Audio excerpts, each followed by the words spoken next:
All right, the Indiana Fever face some very, very big decisions moving forward. Okay, with the new CBA, everything has changed. There's a lot at stake with every single move. One bad signing can alter your roster completely in terms of the supporting cast you are able to get around your stars like Caitlin Clark and Aaliyah. The frustration you're seeing comes from the fact that this situation isn't just complicated. It's turning into a full-blown crisis. The Indiana Fever are facing a serious financial problem that could force them into an impossible decision. Keep their all-star guard or sign their first-round draft pick, but not both. Under the new CBA that went into effect this season, those two moves have essentially become mutually exclusive for teams in Indiana's financial position. The reality is harsh. First-round rookie salaries have jumped to over $500,000 per year, and Kelsey Mitchell's max contract alone would take up around 30% of the salary cap. When you add Caitlin Clark's current deal, Aaliyah Boston's contract, plus the extensions recently given to Lexa Hull and Alyssa Smith, the cap space disappears fast. At that point, the numbers simply don't work anymore, and when the math stops working, it means something has to give. I will be looking to core and move Kelsey Mitchell for assets. I believe Kelsey Mitchell is a max contract player. I do believe she is. I believe she can get a long-term max deal elsewhere. I don't believe the Indiana Fever should be the ones giving it to her, but she is too great of a player, too great of an asset to get nothing back in return. That is bad business. That would be a bad front office move. You don't let a star walk out of your door for nothing.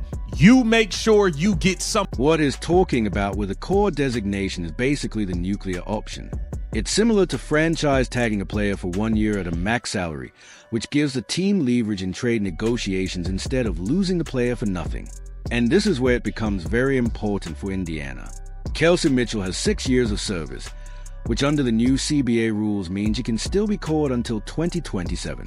The league actually pushed that restriction back specifically for players in her situation. So now the Fever are facing a major decision.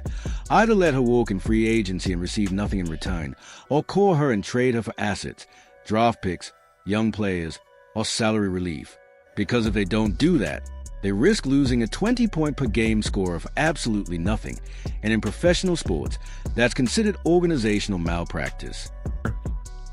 Because the rookie salaries for first round draft picks is going up so much and absorbing much more of the cap with the pay raise, you're in a situation where, hey, if I'm drafting 8th, 9th, 10th, and I'm not getting an impact rookie, is it worth it? Is it worth me not having a certain veteran level player that can help me win versus me having a rookie? Now, I still think rookie contracts, rookie deals, you want as many talented young players as you can, even though. This is where the situation becomes even more complicated.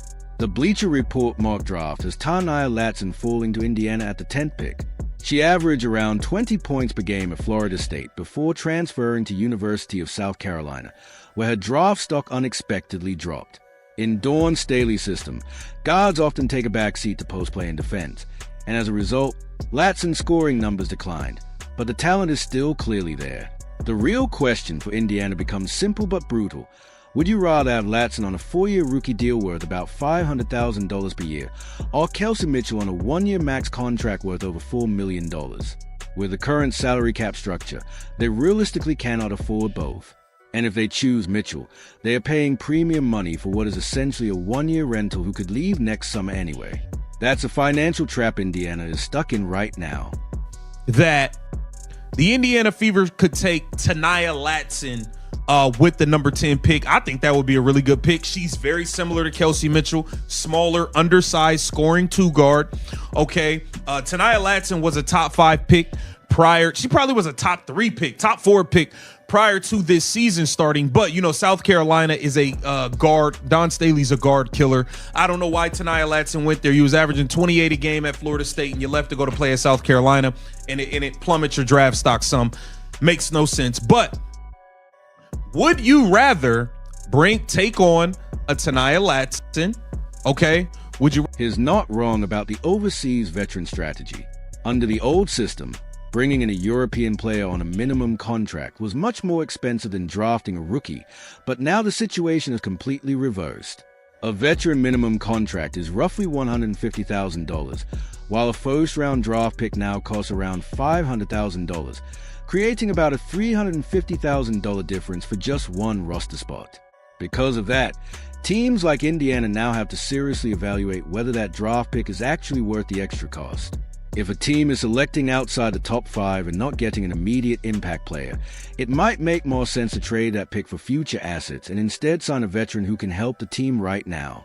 This is a type of financial and roster decision-making that simply didn't exist before the new CBA, and the financial incentives across the league have now completely flipped. If it means you can't keep Kelsey Mitchell, would you rather have Ta'Niya Latson at a first-round contract or a Flau'jae Johnson that maybe she will fall? I don't know. Would you rather have a Flau'jae Ta'Niya Latson on a rookie deal, or would you rather just keep Kelsey Mitchell? Because if you bringing back Caitlin, AB, Michaela Timpson, they're under contract. Okay, you sign Sophie, you sign Lexi, you give Kelsey Mitchell a max. You're gonna look to bring other veterans in. You might not even have enough money to sign your. Watch his face when he talks about getting nothing in return, because that's a nightmare scenario for any front office. You simply don't let star players walk away without compensation. That's considered the cardinal sin of roster management. The smarter move is exactly what he's describing. Call Kelsey Mitchell and then immediately shop her to contending teams. The Las Vegas Aces need scoring, the New York Liberty could use another guard, and the Minnesota Lynx have cap space and championship ambitions. There will absolutely be teams willing to pay for a 20-point-per-game scorer, even if she's only a one-year rental. Indiana could realistically receive a late first-round pick, a young rotation player, and some salary relief in return. That's infinitely better than watching Mitchell leave in free agency, possibly sign with a team like Dallas, and getting nothing back. The problem is that it requires the front office to make a very difficult emotional decision and deal with backlash from fans who love her. I believe our fam should be the #1 pick for the Dallas Wings. There is a potential that they may take AZ Fudd. AZ Fudd's a good player and the Paige Beckers connection, I guess, but our fam would be my #1 pick. The Minnesota Lynx, Olivia Miles. I think this should be the shoe-in pick. Okay, you get Olivia Miles and you put her at starting point guard. You get Olivia Miles and you put her at starting point guard. I know you got Courtney Williams as stud, bud, but I would take Olivia Miles. I would take Olivia Miles. I don't know what Courtney Williams is going to command on the open market. She's going to get some good money. She's not going to get a max, but she's going to get some good money. But I would take Olivia Miles with the #2 pick, 1,000%. The Seattle Storm. This mock draft is fascinating because it really shows the chaos at the top of the board. Aaliyah Fudd going #1 to the Dallas Wings makes sense because she projects as a legitimate franchise cornerstone. But Kiki Rice going at #4 feels like a reach. She's solid across multiple areas of the game, but not truly elite in one category, and you usually don't draft in the top 5 for solid. You draft for game-changing talent. If Flau'jae Johnson falls to 5, that could end up being the steal of the draft. She and Angel Reese won a national championship together at Louisiana State University, and despite the drama that followed involving family and media, their on-court partnership was dominant. Chicago will be getting a versatile wing who can score, defend, and create for others, which is a true building block piece. The big question then becomes what Indiana does at pick 10, whether they take Ta'Niya Latson or trade the pick entirely. If they call Kelsey Mitchell and trade her for assets, that draft pick suddenly becomes expendable. They could package the pick with Mitchell to increase the return, or they could keep the pick and gamble on Latson returning to her Florida State form now that she's no longer playing in South Carolina's system. You got Kiki Rice. I think Kiki Rice is entirely too high. I don't know what people are saying. I just don't see it.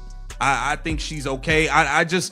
To take you in top 5, I need you to be great at something. I don't think Kiki Rice is necessarily great at anything. I think she's solid at a bunch of things. So I'm not a big Kiki Rice guy. Flau'jae Johnson, I will 1,000% take over Kiki Rice. Now, the interesting thing with Flau'jae is, would the Chicago Sky take her at 5 to reconnect her with Angel Reese? Now, they had success at LSU, but we also know there was a bunch of drama that spilled over after.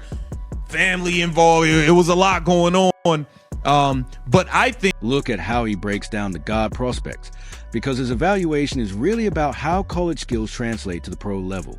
Raven Johnson from University of South Carolina, in his view, doesn't translate well to the WNBA, and the stats seem to support that. She's a defensive specialist who struggles to consistently create her own shot. In college, that's something a team can hide, but at the professional level, guards are expected to score and create offense. Meanwhile, prospects like Diana Collins from Michigan State University and Gabriela Joquez from University of California, Los Angeles, are projected by some scouts to be better than where they expected to be drafted because they are complete guards. They can run an offense, shoot threes, and defend multiple positions. Those are the types of players who often outperform their draft slot because they understand the game at a high level, even if they don't have elite athleticism. Ta'Niya Latson from South Carolina is another name getting first-round buzz despite being a sixth-year senior. She is known as a pure shooter who can space the floor, which is exactly the type of player Indiana would want around Caitlin Clark. But the big question remains the same. If you're paying around $500,000 per year for what might be a role player, is that really the best use of limited salary cap space?